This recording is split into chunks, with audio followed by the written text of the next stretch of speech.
Next up is the class for drivers who were deprived of biscuits when they were children. Children with dads like mine who would only ever allow me 2 jammy Dodgers when all I ever wanted was the whole packet. And now we're older, me and the Rotax 177 fraternity, we make up for those wilderness years of deprivation by eating a whole packet in one go. Here's a former 177 club champion, Julian Howell. He knows where I'm coming from. Julian, Rotax 177 coming up, the main final for today. You were the club champion here in 177 in 2012, I think it was, but we're 5 years further on. Not getting any younger. The ribs take a bit more of a pounding. How have you found it this weekend so far? Yeah, it's been good. I mean, yeah, we P5 in first qualifying yesterday. Only did 1 lap to try and look after the tyres. P2 in the second qualifying. Did a couple more laps. First heat wasn't too good. Not a good start. Made a bit of a mess up of it. Then end up in the barrier. So hopefully today we're going to recover from that. See what we can do from a bit further back. And your grid position for the final, of course, that's coming up, is going to depend on the pre-final. That's still to happen at the moment as we're speaking.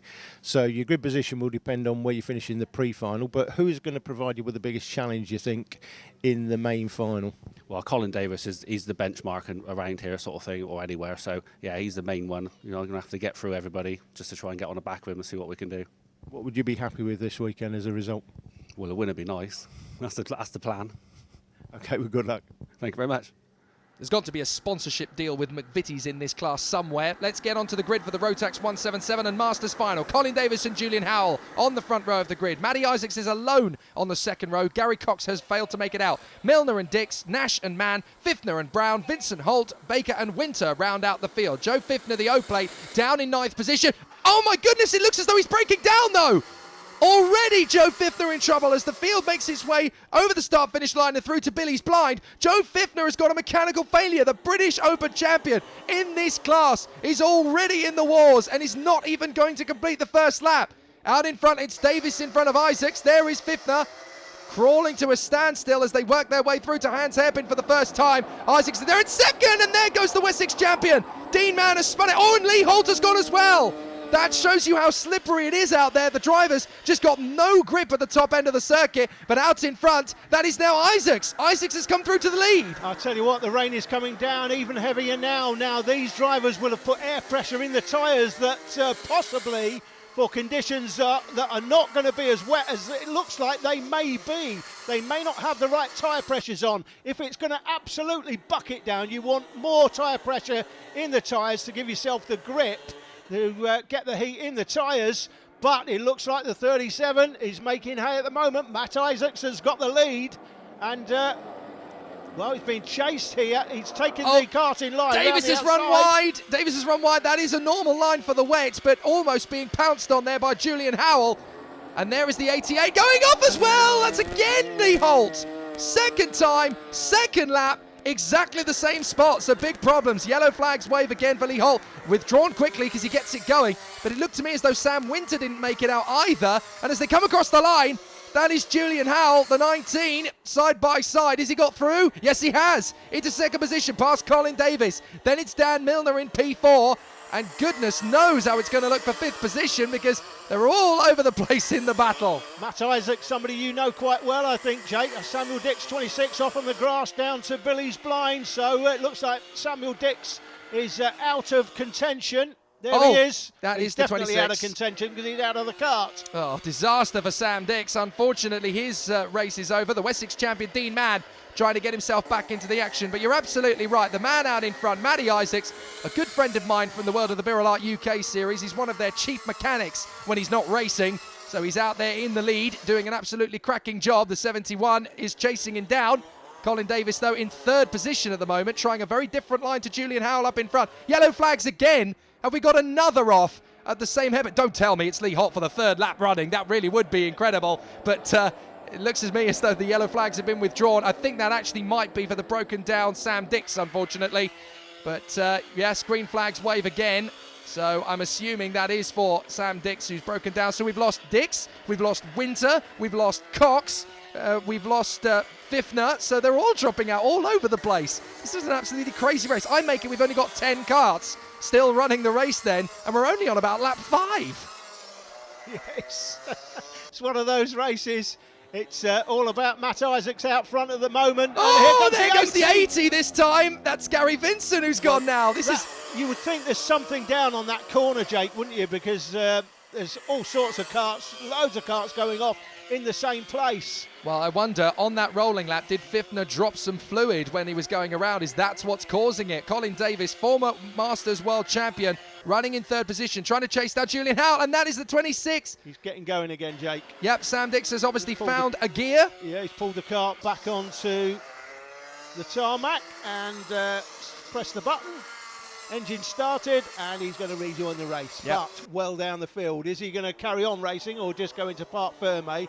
If it was me in these conditions, I think I might be pulling into Parc Ferme and going to have a cup of tea.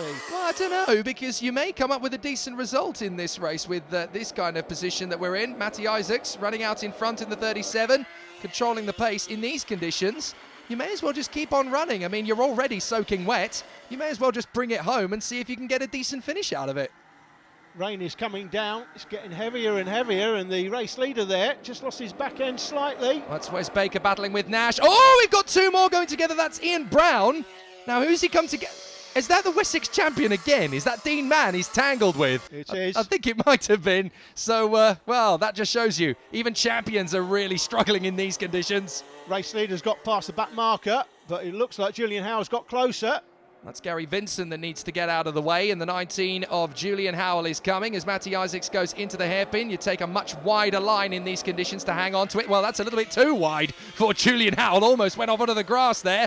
Manages to get away with it. Colin Davis is getting closer to pounce, though, as they try and work their way past. Well, Vincent's not exactly being cooperative, is he? Just sticking to his line. But, of course, the onus is on the driver who's doing the overtaking to make the move. You're not really supposed to move over. You just kind of keep yourself on the racing line, and it's the driver behind who has to do the overtake. But Vincent suddenly realises, now that is a faster driver. I'd better move out the way. And it's not just any driver. It's a former Rotax Masters World Champion in Colin Davis. Oh, my goodness, Matty Isaacs lost it. Matty Isaacs on the exit of the S's has lost it. Oh dear, I tell you what, the Birrellite UK paddock are going to give him a ribbing for that one when he gets to the next round of the championship at Butmore Park in September. They're never going to let him live that down. I do hope you're never going to let him forget that, Jim. I've got a very good memory, unfortunately. I think he's going to hate me from now until January. But anyway, that is a big mistake from Matty Isaacs. You can't really blame him for it. It's a tricky situation. Everybody there just keeping an eye on proceedings. Spectators in the best place, out of the way of the rain. And that's a very cool new clubhouse they've got at Clay Pigeon. I was privy to it for the Birrellite UK series earlier this year when we raced there. And I tell you what, no, Matty, don't do it again. Don't do it again. You've already done it once, mate. Do it again. Oh dear. But no, I shouldn't laugh, because obviously I couldn't do any better a job than Matty is doing. But he's now down into the rain, Jake. Oh, there's the 88 spin. again. Well, Lee Holt's gone off for the third time in the same postcode. At least he waited another corner before going off this time. There's the rain falling heavily. That's the update from the weather. I think you kind of saw that, to be honest. Apparently, torrential rain is coming. You're saying this isn't? This is not as bad as I think it's going to get later in the day. We saw the pictures at the start of the programme. And, well, it's getting heavier. That's what it's been like in the area, certainly. The weather has been terrible here at Clay Pigeon over the last couple of weeks. The original forecast for this time of day was supposed to be sunshine. Well, forget about that. I don't think anybody's going to be getting out their sun loungers today. This is going to be a tricky one for the rest of the meeting. But this man, Julian Howell, is just tippy-toeing his way around the circuit in front of Colin Davis. Matty Isaacs desperately trying not to get any more airtime now that he's slipped back to third. Has he got the time, though, to make it up? That's the problem. The drivers and the cameraman, it has to be said, certain cameramen anyway, this is not one of them. This cameraman is facing away from the rain, but the other two man cameras are facing right into the wind and rain and taking the brunt. Well, there's Steve Nash getting out of the way of our race leader. They're going to be as soaked as the camera crew and the marshals are. Tippy-toeing his way around is the 62 of Dan Milner. That's still there solidly in fourth position. We haven't really seen much of him in this race, to be fair. And there is the 17. Oh, Gary Vincent's gone around. So Gary Vincent's had another spin in there behind Wes Baker. 23 passing our picture. That's Ian Brown. He's recovered. And Dean Mann, the former, well, reigning Wessex champion, I should say, living up to his name. He's up to 5th position after that earlier problem where he spun off the road with Ian Brown.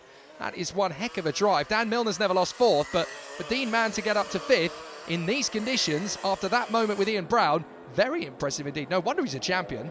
Coming towards the last lap, I think they'll get the last lap, will they? I think they're going to get the last lap when they go past the start-finish line next time, and the former world champion Colin Davis is closing in on the man we interviewed earlier, Julian Howell. That is Julian out front, and that's Davis getting much closer with just over a lap to go. Well, this could be a very interesting battle for the victory. Matty Isaacs just smarting from the fact that he's not going to be part of it on the last lap, unless those two tangle, of course. That's his only consolation. And the fact that you're going to be taking the mickey out of him forever. Well, that's forever. the thing. That's the thing. I have a feeling I'm going to be wearing my dinner next time on the Saturday night at the Birrell UK Series. I have a feeling I'm going to be wearing it rather than eating it. But anyway, Julian Howell and Colin Davis still tippy-toeing their way around the circuit up a Hans hairpin down to the horseshoe. And this is going to be about who survives. Both of them trying completely different racing lines to bring it home. But I don't think Julian Howell's going to lose this one now. Mind you, I said that about Matty Isaacs, and look what happened. Into the final turn, and he's got it done this time. Beautiful drive from Julian Howell. Colin Davis will come out behind in second. Howell wins it, and he's delighted with it in the circumstances. Colin Davis second. Matty Isaacs kicking himself till Christmas for dropping a victory. He's down in 3rd position. Dan Milner will be aligned in 4th position, and then 5th will be the reigning Wessex champion Dean Mann. He will come through in a very impressive 5th position. There he is. Yeah, that's a great effort actually for 5th place for Dean Mann after that early spin.